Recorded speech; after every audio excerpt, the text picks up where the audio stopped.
Good day, ladies and gentlemen. I am Warren L. Booker Jr., one of the co-hosts for the upcoming Arkansas Gospel Music. We are so excited, and this month has been filled, or will be filled, with all type of events going on all over the city.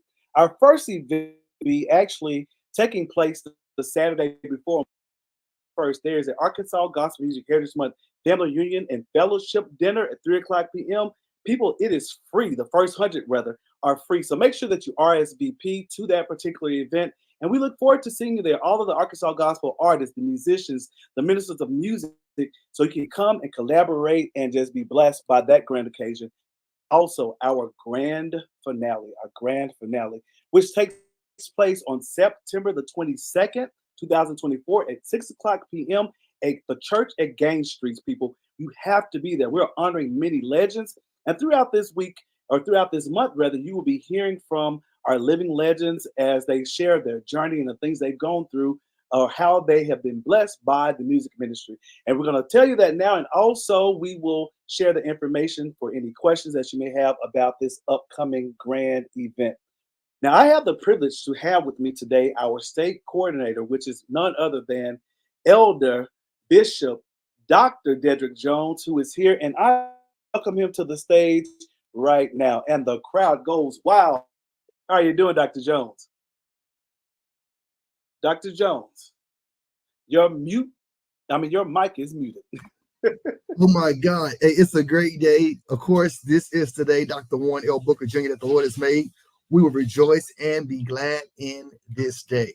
Amen. Amen. You know, we don't bless it be the quietness around here. So we want to make sure that we can hear you around here. Yes, sir. All right. Yes, All sir. right. So we're not necessarily here to talk about us because they'll be seeing plenty of us and they probably have been on all the Zooms with us. Well, we have a very special guest with us today, none other than PreachBoi Spann. Yes. That's how I know. PreachBoi Spann. I will tell you, he years ago at the Arkansas Gospel Music Heritage Month grand finale, he performed a remix of "I Know I've Been Changed," and at that point, I became a fan. Where can I buy it? Is it on YouTube? So on and so forth. But he has a plethora of songs that are out there, Yes. music videos, multi-talented. So we're gonna go ahead and get into it and bring him in. Ladies and gentlemen, please welcome PreachBoi Spann to the stage. Woo! The one And and the only. crowd goes wild. What's up, everybody, man? How y'all doing? Man, Doing it great. is a great day. As I told, of course, Dr. Warren L. Booker Jr. earlier. And it's not every day we get a chance to communicate with you, but man, your ministry is explosive. It has blessed Man, me God and bless so you, man. many across this country. I just can't wait for your next level where God is taking you to in this Wow. season. And it's new, y'all listen. He has a new single that's gonna be released during the finale. I can't wait for y'all to hear it. Absolutely. It's gonna be crazy. Absolutely. Yes, sir. So man, so many people know so many things about who you are, but can you tell us all the hats you wear? We know you, man, the preacher, the rapper. Tell us some about you, man, your history, because you're powerful. Well, man, listen, man. As y'all already know, my name PreachBoi Spann. I'm from Blythe, Arkansas. The hats I wear, man, I wear many hats, bro. I'm a pastor. I own my own clothing line. Of course, I'm a recording artist. I'm a father of 6. I'm a husband. I'm a business owner. I'm a barber. I cut hair. Man, and the list go on and on.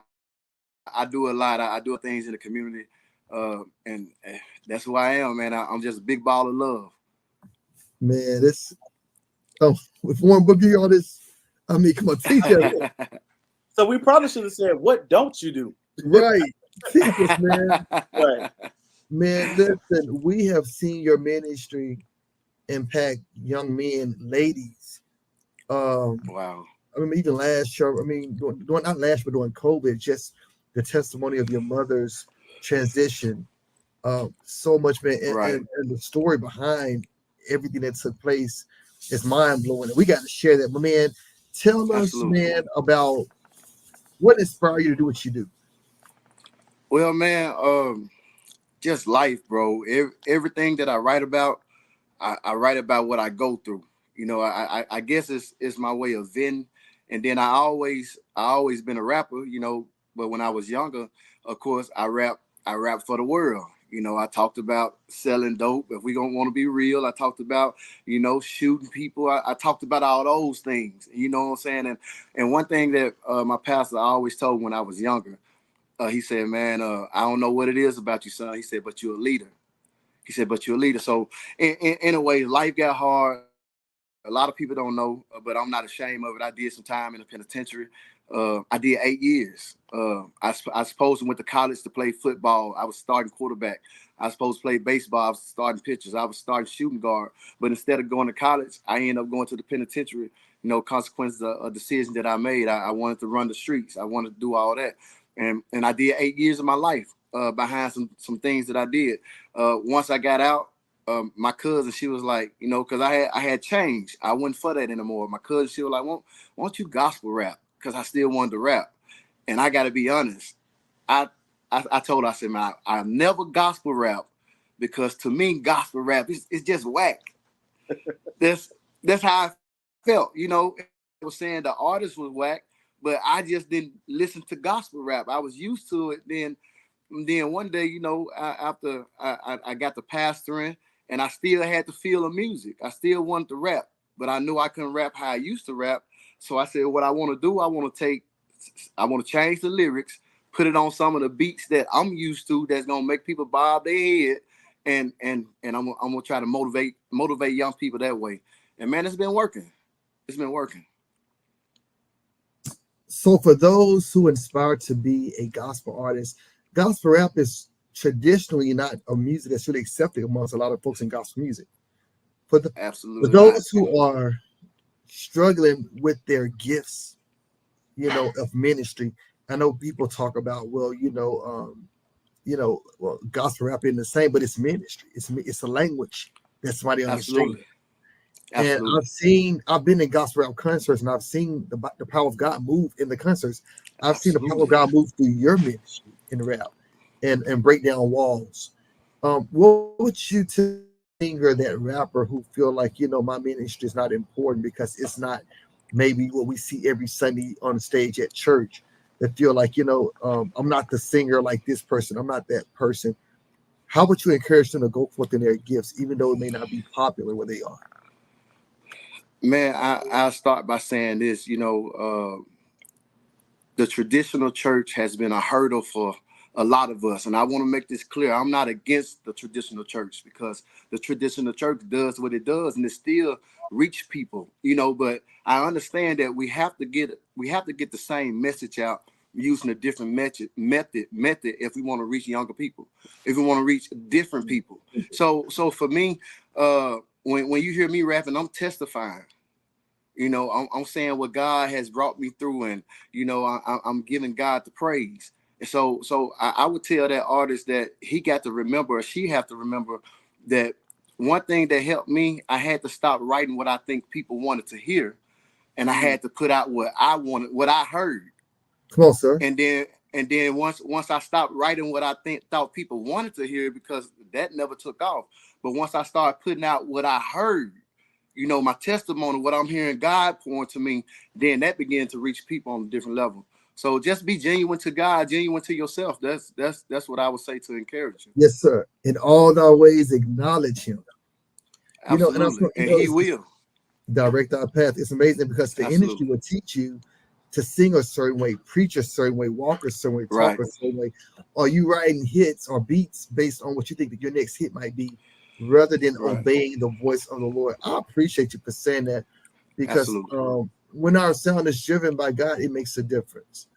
It makes it all the difference. I tell you, what would you leave? What would you want those to know about you and your ministry as we give closing words to this part of the this segment of your interview? What will be your parting words that you want to leave with all your listeners and viewers? Man, I would just like to tell everybody, first of all, I thank you all for this opportunity to have me on tonight. It's an honor to be here. Man, just continue to keep God first. Whatever you do. I mean, a lot of people don't know my pastoring journey just ended, but not on a bad note. it ended because I realized that there's the Ecclesiastes, that there's a time to plant, there's a time to pluck. And if you keep operating and you miss the time that you're supposed to be plucked, you become non-effective. So, and this is the thing that I want to do. I got so much ministry in me. I have to be able to get outside the walls. So I'm in a new season in my life right now. So I'm asking y'all to pray for me. But I know that the crowd that God want me to reach they're not in the church. Wow. They're not in the church. Man, that's so powerful. It's just good so that you're connected to purpose, man. That means so much. Absolutely. How can the people that's watching, how can they find you, like your latest music, what's going on with you? How can they get in contact with you if they want to find what you're doing? Man, listen, if you want to listen to some PreachBoi Spann, you can get on Apple Music, SoundCloud, YouTube. It's everywhere. I got videos out. Go check them out. Go stream them, especially that one concerning my mom, as we talked about a little earlier. Y'all go check it out. I got a new single that's going to drop on the day of the event. I think y'all going to love it. So listen, y'all I got be ready for it. One, I got a preview. I'm jealous, but that's okay. That's okay. It's powerful. And we can't wait to hear you minister at the finale on the 20th. Y'all on the 22nd. He's gonna be ministering. Man, I'm elated. Gain Street. I'm elated, bro. It's the Black Tie Fair. So y'all, it's going down. They're going to do it hard, knock it out, y'all. Right. PreachBoi Spann gonna have on a suit, bro. I'm gonna have on a suit. I'll be clean. Yeah. Listen, I'm gonna join the Christian band, man. We're gonna both do it together. And we're so glad to have you, man. Thank you for your time. Thanks for your ministry. And we look forward to talking soon. Absolutely, man. Love y'all, brothers, man. Love you too. Much love. All right, there you have it, people. Again, the grand finale for the Arkansas Gospel Music Heritage Month will be September 22nd, 2024 at 6 p.m. at Gain Street Baptist Church. You don't want to miss it. You heard from one of our artists that he's dropping new music on that night. So make sure that you are there. You don't want to miss it. Thank you so much for your time and enjoy the rest of your day.